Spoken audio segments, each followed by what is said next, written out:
Witam Państwa. 27 październik 2023 rok. No i cóż, nawet astrologa dopada choroba. Przeziębiłem się, po prostu przeziębiłem się i też nerwy wysiadły, a powodem był mój przyjaciel, dziennikarz Łukasz. Zdenerwował mnie strasznie. Miał zawał, po prostu miał zawał.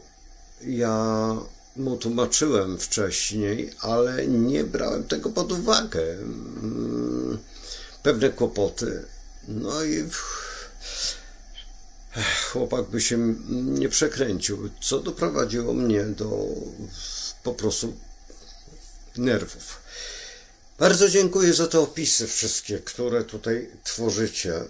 Jeden opis mnie bardzo popycha do działania. Nic z tego nie rozumiem, ale lubię Pana słuchać. Bomba. Numer 1 bomba. Dlaczego? Dlatego, że kiedy ja przeskakuję ze znaku do znaku, przeskakuję o pewnych rzeczach, mówię, które są wyjątkowo trudne. Przepraszam za mój temp głosu, bo jeszcze nie jakiś realny. I tutaj to przeskakiwanie, to wszystko to jest tylko wyłącznie dla wspaniałych astrologów, ale te osoby, które słuchają i teraz przedwczoraj chyba, albo dzisiaj, nie umiem odpowiedzieć, bądź na bieżąco, pan redaktor właśnie zdziwił się, że Turcja, czyli lew, ma taki wpływ na świat. Ten, który nazywamy NATO, nie NATO, nieważne na co, nieistotne, ale Turcja, która w gruncie rzeczy nie powinna być jakimś krajem takim wielkim, tak jak i Węgry. I tak jak, co powiedziałem, Szwecja, Czechy i Szwajcaria jako skorpion.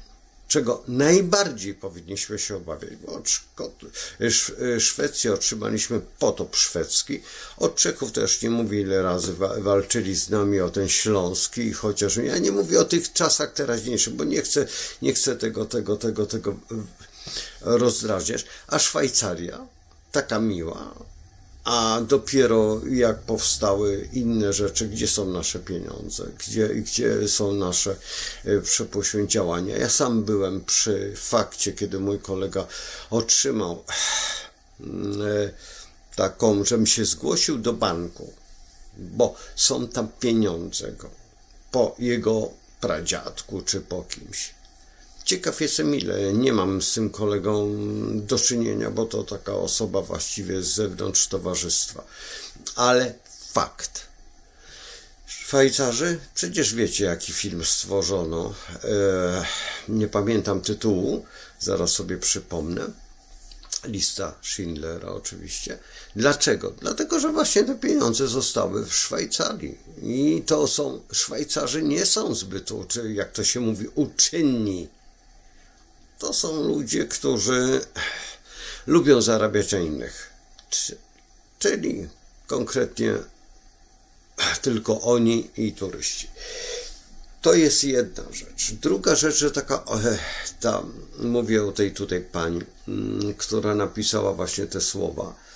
Jeżeli usłyszę gdzieś jakieś historii towarzyskiej i ta osoba powie, ale wiesz, ta Turcja taka głupia, to tamto dziesiąte. No nie, jedna z największych armii na świecie. W dodatku umiejąca walczyć. I teraz, czy ona ma wpływ na Polskę? Bo takie padło w Bądź na bieżąco, tak, tej telewizji. Pytanie, czy Turcja nam pomoże? Odpowiem automatycznie, jeżeli my mamy lwa na ascendencie, a kto rolę przewodnią będzie miał w Europie, jeżeli nie lew? Kto ma na ascendencie? O czym mówi? Nie pamiętam teraz, która przepowiednia, ale tureckie konie napiją się wody w Wiśle? Wtedy się zakończy? Bo także mówi się o chińskich. Ale ja znam tureckie z dawnych bardzo lat dziecięcych. No więc jak? Jeżeli zobaczymy Turków na granicy, a pamiętajmy jeszcze jedną rzecz, musimy to brać pod uwagę, że Turcja jest w wielkiej przyjaźni z krajem wodnikiem. Nie za bardzo tutaj z krajem baranem, ale wodnikiem tak. A dlaczego z baranem nie, który graniczy przez Odrę? No trudno powiedzieć, że nie, ale jedna rzecz, że lew z baranem to ten sam trygon. Czy lew jest ważniejszy, czy baran jest ważniejszy? No, czy strzelec? I teraz by trzeba było to wszystko połączyć. To co znaczy, że jeszcze Hiszpania do tego dochodzi interesu. Zobaczymy, jaką rolę w tym układzie będzie miała tutaj ta historia. Historię, jeżeli bierzemy pod uwagę, jeżeli bierzemy to wszystko w jakimś kontekście rozwoju astrologicznego, musimy znać wszelkie zależności. I te zależności są nieugięte. Jeżeli jakiś astrolog nie zna tego, no to nie jest astrologiem. Jeżeli jakiś dziennikarz nie zna astrologii, chociaż tak oględnie, ma problemy wielkie. Ja, spotykając się naprawdę z wielkimi ludźmi, którzy nic nie mają z astrologią wspólnego, byłem bardzo zaskoczony, kiedy wszedłem do jednego z profesorów i patrzę, nie wierzę. Homo zodiacus stoi na półce. Po prostu nie wierzę. Nie odezwałem się w tym momencie, że jestem uczniem profesora Leszka Weresa, bo wtedy byłem uczniem jeszcze. Kiedy znalazłem się u mojej koleżanki, która absolutnie nigdy w życiu by nie miała żadną astrologią do czynienia, Homo zodiacus był w bibliotece. I to w najciekawszym miejscu, w filozofii, a dziewczyna na bardzo wysokim poziomie. Kiedy wszedłem zupełnie do biblioteki mojego znajomego, który nic nie ma wspólnego z astrologią, a zbiera książki wartościowe, bo jest bibliotekarzem, Homo zodiacus stał na drugiej półce od góry, na wysokości wzroku stojącego mężczyzny, czyli tak 1,70 m, 1,60 m. Pomiędzy wielkimi dziełami. Nie chodzi mi o to wywyższanie profesora Leszka Weresa jako działania, tylko to jest humanizm myśli. I ten humanizm myśli, który został przeniesiony do astrologii. Astrologia, która jest wyraźnie matematyczna, geometryczna. My mamy kwinkusy, kwadraty, sekstyle i tam jeszcze. To są wszystko wyliczenia arytmetyczne, geometryczne. Mamy przestrzeń lokalną, mamy kartografię, mamy mnóstwo tych działań, które astrologia występuje, ponieważ jest to królowa wiedz i występuje w każdej dziedzinie. Ponieważ ona tak występuje jak kartka papieru i długopis. Każdy, kto się zajmuje jakąkolwiek dziedziną, powinien chociaż liznąć tej astrologii, żeby nie robić intelektualnych błędów, bo te błędy potem się mszczą. Ponieważ takie osoby jak ja tutaj zaczynają po prostu nie drwić, tylko zaczynają naprawiać i potem robimy w ten sposób bardzo złą robotę tej osobie. Chociaż ta osoba może być szalenie mądrą osobą. Akurat nie mam z panem tym z tej telewizji do czynienia. Nigdy się nie spotkaliśmy. Ale kiedy będę w Warszawie, będę starał się znaleźć u niego i powiedzieć mu: człowieku, zastanów się, muszę ci wytłumaczyć pewne rzeczy i wskazać, żebyś nie popełniał błędów, które potem cię ośmieszą po pewnym czasie, bo ci wyciągnie ktoś jakieś działania, no i będziesz tą telewizją przegraną. A radzę oglądać, bo jest to jeden z najlepszych programów, jakie znam. Zawsze patrzyłem na tego człowieka troszeczkę inaczej, ale także ta koleżanka, która jest, zazdroszczę o tej koleżanki, jej języka, jej elokwencji, jej tempa głosu, jej kultury dziennikarskiej. Po prostu rewelacyjna jest dla mnie. I to jest bardzo ważne. I jej sposobu mówienia, który jest bardzo istotny i składni zdań. Więc tutaj biorę to pod uwagę, to wszystko. Zresztą takich osób szukam. Akurat nie mieszkamy w tym samym mieście, nie możemy tego samego robić, ale szukam tutaj na terenie miasta Łodzi takiej osoby i najlepiej, żeby mieszkała gdzieś jeszcze w okolicach moich, gdzieś, żebyśmy mogli na przykład po nocy wrócić, a nie taksówką, czy jakimś mobilem, bo najlepiej na piechotkę, bo wtedy przychodzą najlepsze pomysły, a czasami kończy się o 4 w nocy, tak jak ja kończę. Dlatego też to przeziębienie, no po prostu, co tu ukrywać, ale zbyt ciężka praca fizyczna i wyciskanie potu w tej pogodzie nie jest sprzyjające warunkom moim, także fizycznymi, no i wysiadłem. Także to, co powiedziałem, kolega, plus jeszcze to doszło i automatycznie musiałem się zlikwidować. Teraz wracając do królewskiej wiedzy, jak to jest? Ciężko jest w tej chwili odgadnąć. Ja w Łódzkim Domu Kultury kiedyś powiedziałem kilka słów. Dzisiaj już ich nie żałuję, bo szefowa powiedziała: Ryszard, co ty opowiadasz? To niemożliwe. Ja mówię o obecnej władzy, która odchodzi. Albo nie odchodzi. Ja nie chcę tutaj mówić, ale zwróćcie uwagę na tą władzę. Zwróćcie uwagę na tą władzę, która chce dopiero co być. I cieszę się, że w tym parlamencie są ci, na których głosowałem. Są. I doszli do tego, a głosowałem tylko na jednego posła i na jednego senatora i weszli do składu. A ci, którzy oglądają to, wiedzą, o kogo chodzi. Nie będę teraz mówił, bo możecie napisać na dole i bardzo się cieszę za te podpisy i wypisy tutaj pod filmikiem. I to jest bardzo dla mnie ważne, bo to pozycjonuje. I jutrzejsze zaćmienie, czy jest ważne? Jutro opowiem o tym.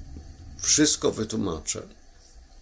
Lecz dzisiaj po prostu nie jestem w stanie cokolwiek zrobić, bo jeszcze nie to, że się źle czuję, jest końcówka już tego wszystkiego, już jest ten, nie wiem, 4. dzień chyba, który bardzo mnie się nie podoba, że to tak jest. No ale cóż, raz w roku można podjąć ryzyko jakiegoś, a w dodatku szarżowanie swoim zdrowiem. To jest Merkury i to jest układ nerwowy, nie ma gadania. Układ nerwowy tworzy wszystko, a układ nerwowy, wiadomości też potrafią człowieka doprowadzić do takiego stanu, w jakim jestem.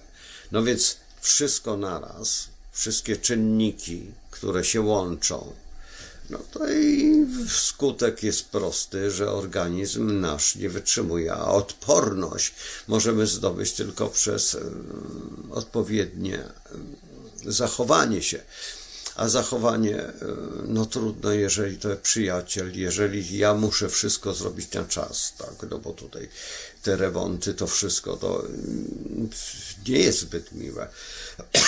Zresztą ci, którzy dzwonią do mnie dosyć często, bardzo dziękuję, że przestali ostatnio dzwonić, bo zorientowali się, że jestem w stanie założeniu nieważkości, w ogóle brak logicznego myślenia, co jest tragedią w momencie, kiedy człowiek po prostu zastanawia się nad tym, dlaczego się tak poci albo tak się denerwuje, tak? bo to automatycznie nerwy. Ile to potrwa, ile to katarg trwa? 7 dni, no więc 7 dni wyłączenia, no to przepraszam, ale nie mam zamiaru tak długo, kiedy ja katar potrafię zlikwidować w ciągu 2 godzin, a tutaj nagle jakieś cyrki, ponieważ mam leki, które są genialne wprost i homopatię zastosowałem, wszystkie dziedziny i to wszystko nie, no trudno. Psychika jest psychiką i Merkury działa w swoim tempie i tego się nie przeskoczy. No trudno tego się nie przeskoczy, trzeba umieć nabrać pokory do królewskiej wiedzy i do siebie też. I zacząć po prostu, krótko mówiąc, kochać siebie. No przestałem kochać, no. Jak gdybym tego nie robił, to bym kochał siebie i koniec, no. A musiałem wysłuchać tego mojego przyjaciela i opowiadał mi o tym, co mnie bardzo zdziwiło, kiedy zobaczyłem na Facebooku, że on mówił, że dziękuję Bogu, że żyje. Nawet nie chciałem zadzwonić do niego, bo jak napisał, to myślałem, że o kimś pisze. A niedawno brat jego tragicznie odszedł, którego znałem. Tragedia ogólnie rzecz biorąc. No i co tutaj ukrywając, no radio też odczuwa radio też odczuwa brak jego, a z radia go będziecie znać. I mam nadzieję, że kiedyś już jak wypocznie i odpocznie, będzie przyjeżdżał i będzie programy tutaj prowadził ze mną, albo ja będę jeździł do Warszawy, bo bez niego sobie nie wyobrażam programów w Offsetce. Zresztą my razem już kiedyś żeśmy próbowali, ale nic z tego nie wyszło. No trzymajcie się, ja bardzo dziękuję i mam nadzieję, że jutro już będzie lepiej, bo co chwilę jest lepiej, bo wczoraj było tragicznie, ale czuję, że już jestem mokry.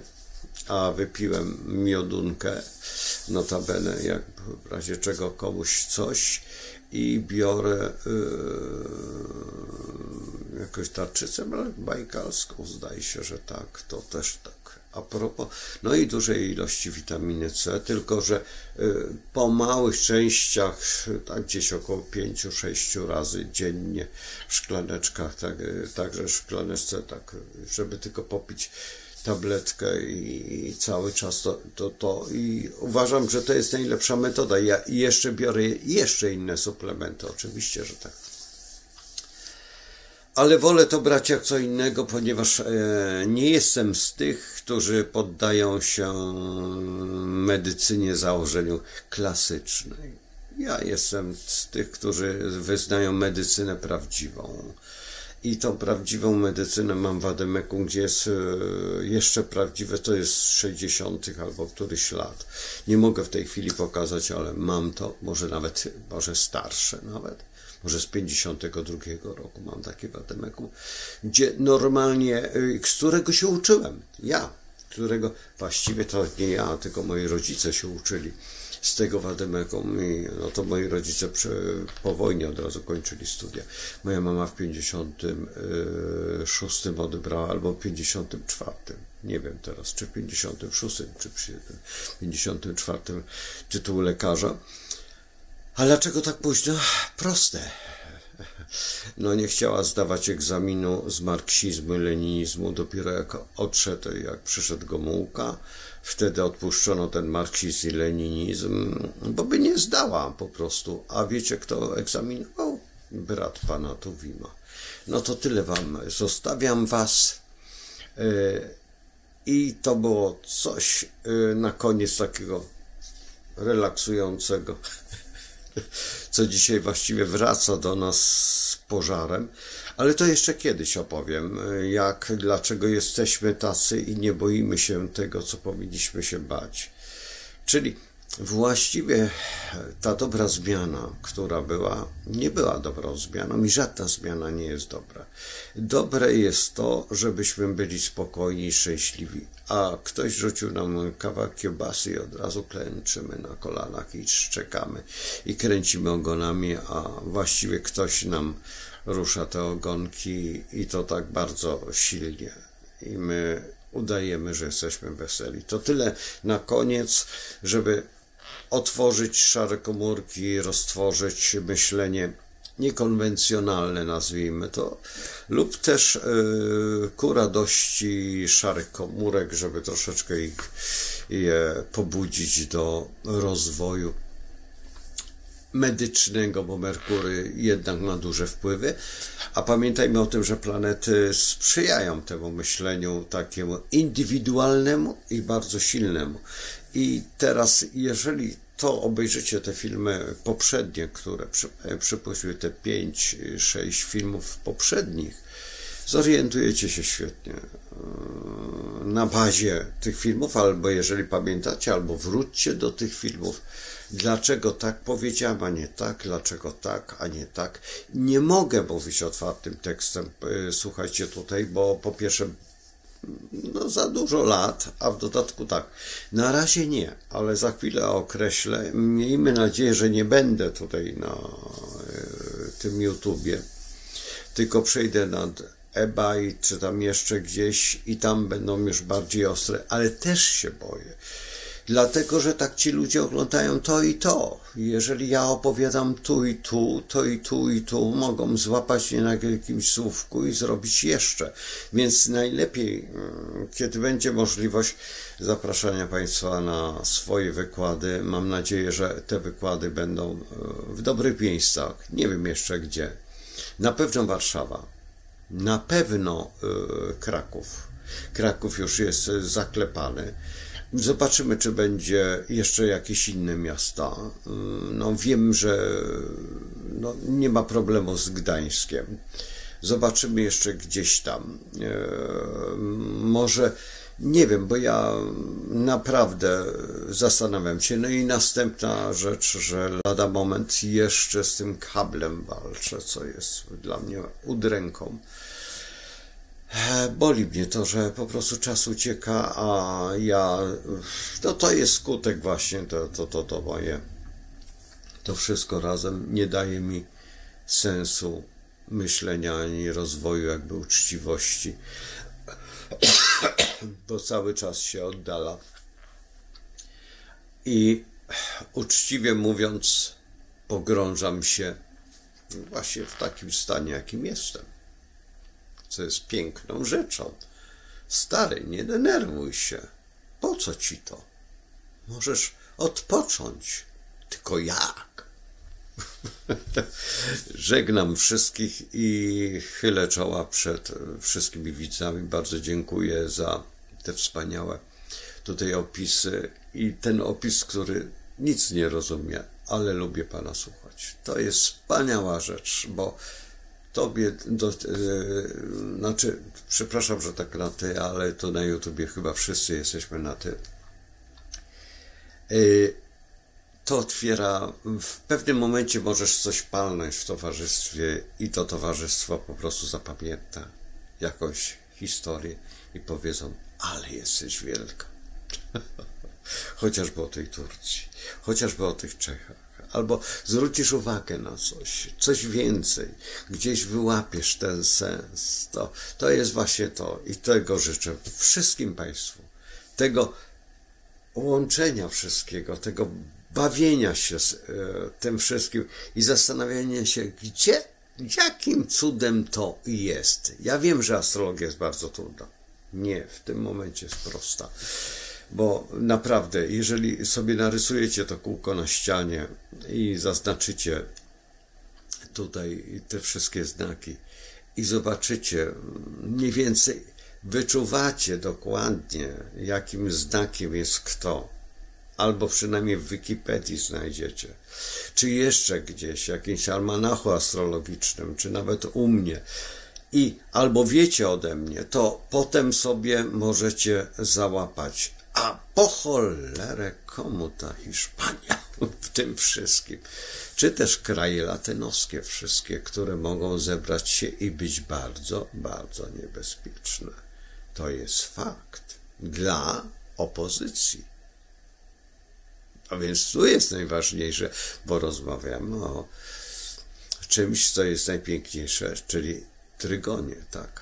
Lew, baran, lew, strzelec. Ale tutaj biorą właśnie kraj, który jest sąsiadem. Ale to nie chodzi o to. Baranów jest wielu, także tutaj nie potrzeba się obawiać na to, ponieważ tą pannę można ukrócić. A pamiętajmy o tym, że jeszcze są przepowiednie, które mówią dużo więcej, że z tych krajów zostanie tylko to, które się zmieści pod liściem dębu. I to jest dla mnie wielkim przewodnikiem, ponieważ to słyszałem od najmniejszego dziecka, jakie miałem 4 lata, o tym mówiła moja babcia, o tym mówili moi wujkowie, ponieważ nie wierzyli w to, że, i mój dziadek też za tą niewiarę zginął, że Niemcy mogą być tak głupim narodem, że pójść na wojnę po I wojnie światowej. Po prostu nie wierzyli i że takie rzeczy mogą robić Niemcy. I do dzisiaj właściwie nic się nie zmieniło. Przykro mi, ale taka jest prawda. Nic. Tylko robią to ekonomicznie. Robią to w inny sposób. I dokładają tym krajom, które właściwie postępowały razem z nimi, czyli zawsze razem. A my musimy być osobno. I nie wpuszczajmy konia trojańskiego do Warszawy. A w tej chwili w Brukseli znalazł się koń trojański. To jest najciekawsze. Miłego dnia przede wszystkim, a sobie powrócenie do normalności, a wytrzymajcie się z Bogiem. Cześć. Do jutra.